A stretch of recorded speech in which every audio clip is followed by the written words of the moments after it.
present learning a driving simulator. That name is actually directly derived from the paper that I read.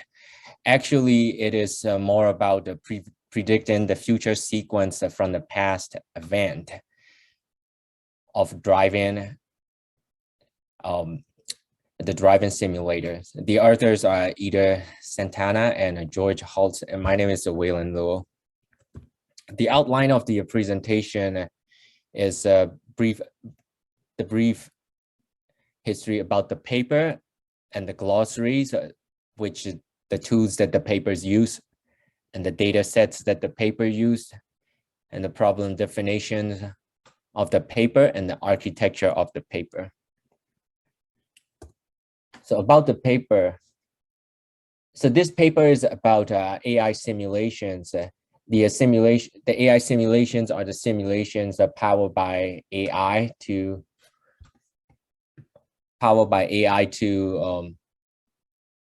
model the possible outcomes.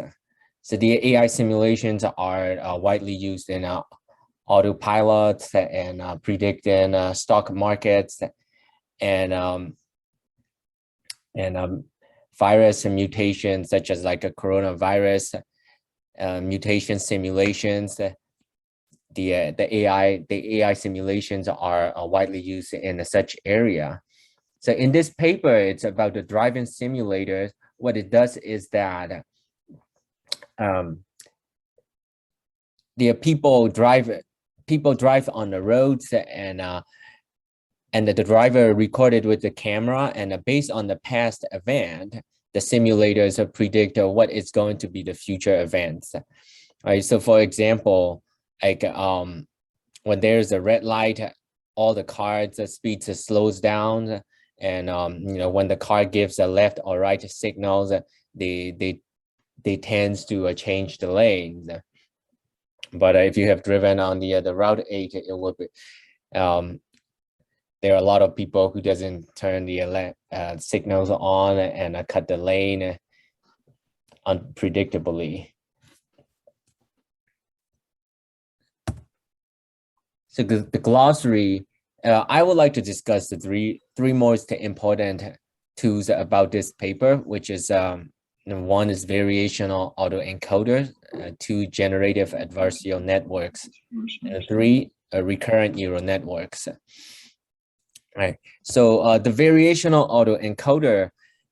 So before we talk about variational autoencoders, I would like to talk about the encoders. Encoder is an image generator with built-in neural networks, which can be trained to generate the desired output. Right. So what this image tells you is that we have an input image. And the input image turns into a pixel, and then into the one-dimensional matrix. And that one-dimensional matrix is fed into the encoder, which is a neural network, and that neural network will generate another matrix, which is also called latent space representation. And that is fed into another neural network, which is called decoder, and the decoder is going to generate back the output image, right? So why do we need an output image whereas we need an input, whereas we have an input image? That I'll explain that in the later slides. So this is the example of autoencoders. We have handwritten numbers, and the autoencoder is going to scan and trying to regenerate what the written numbers are. So in the first few iterations, when epoch is 0, we could see that the written numbers, the regenerated images of the written numbers are just a noise. But as we train the autoencoder along, we can see that the generated image are getting better and better and closer to the handwritten numbers. right? And the second tool that I would like to discuss about is the generative adversarial network. So what is this is that the generative adversarial networks has the two most important part, which is a generator and a discriminator.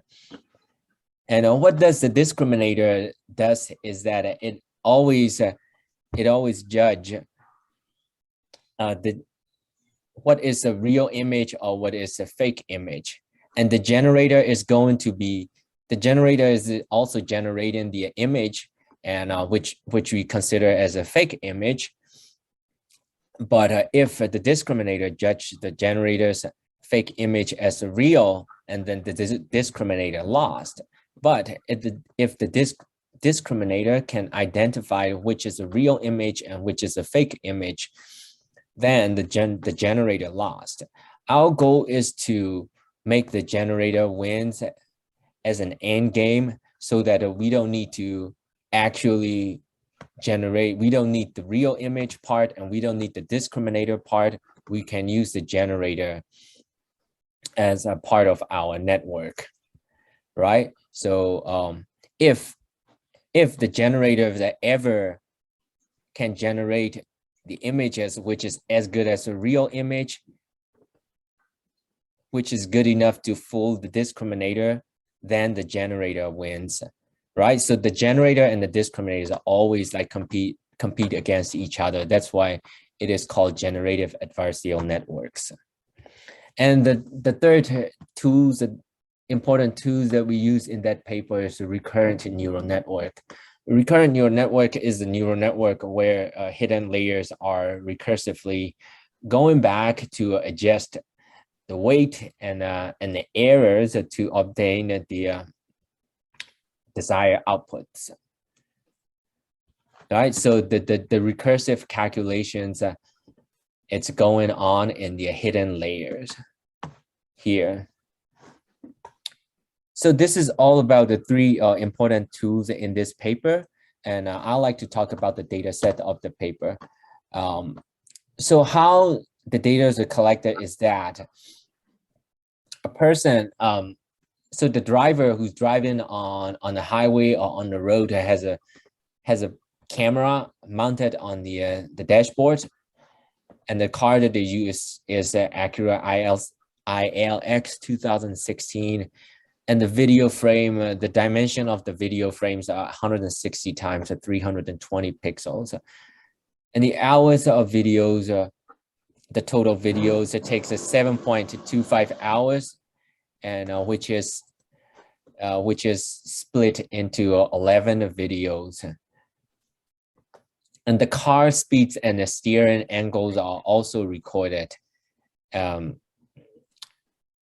accordingly. And let's keep going with the data set with the problem definitions. And we have three different types of data sets. So one is a picture frame, the other, and the speed and the steering angle. The picture frame, the picture frame has a set of the pictures on the road, which has n numbers of frames, and the speed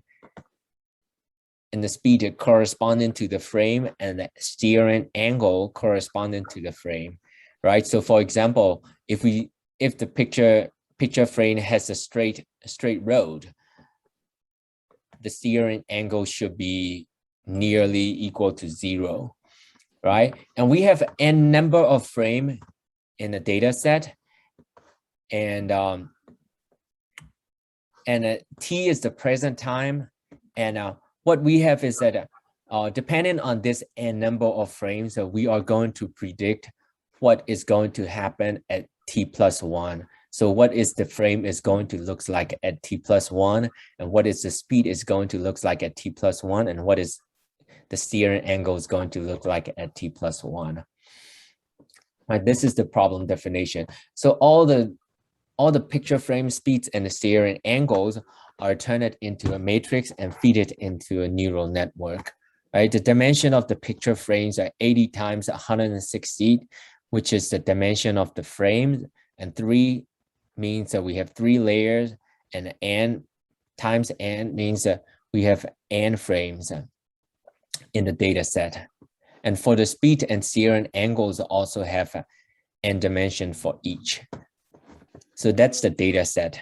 The architecture of the driving simulator model is it's seen below. It's seen as shown here. We have an autoencoder at the beginning. The autoencoder is going to generate a fake picture. And we also have the image database, which is collected while driving over 7 hours. And the discriminator is going to judge which is a real image or which is a fake image, right? Until the generator is good enough to generate real-like image, which is as good as a real image. That's the architecture. And one more thing I would like to discuss about is it's a loss function. So each tool has their own loss function. The autoencoder has a loss function of the prior and the discriminator and the generative adversarial network. And the generative and the discriminator and generative adversarial network also have its own loss function. I will leave the mathematical details because of the time restriction, and I just want to point it out the loss cost function for a recurrent neural network. We have an error function of the output and the desired target and the output, and if the desired data is the same as the output data, then we will have the error 0, and the cost function is going to be 0. That's the perfect neural network. But in real life, there is no such thing as with the cost function 0. And the paper also discussed about the result of the simulator, and all the odd numbers are the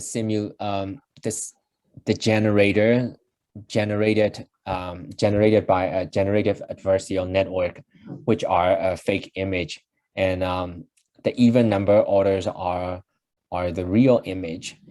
And we could see that everything in A is generated by generative adversarial network, and B, everything in column B, it's generated by mean square error.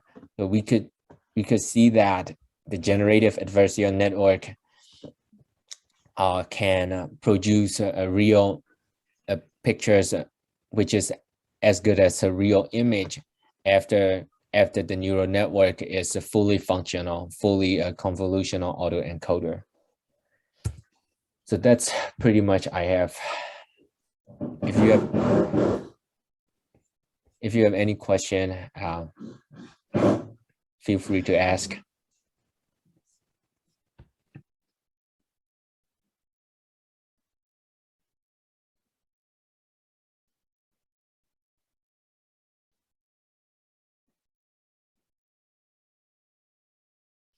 Yes, Kyle. I was just wondering if you knew like more about the discriminator, like how exactly is it determining if it's a real image or not? Like what are the parameters it's using to say it's good enough?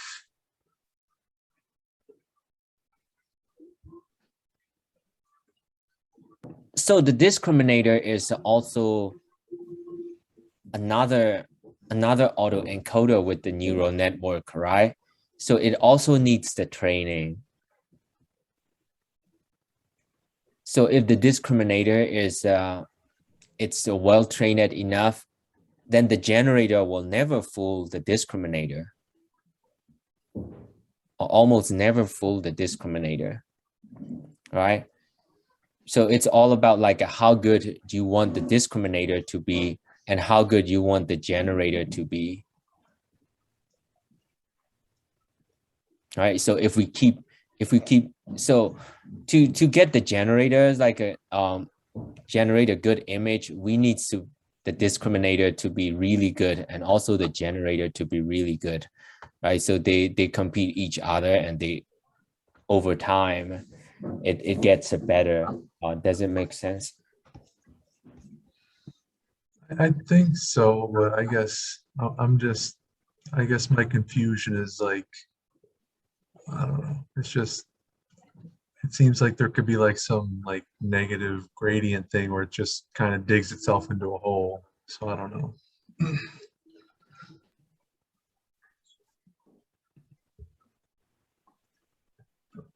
So yeah, I mean there's certainly like a mathematics going on in the discriminator.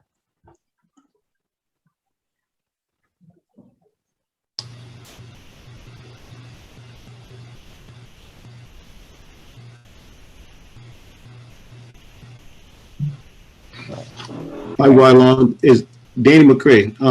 Is discriminator built in with error correction methods?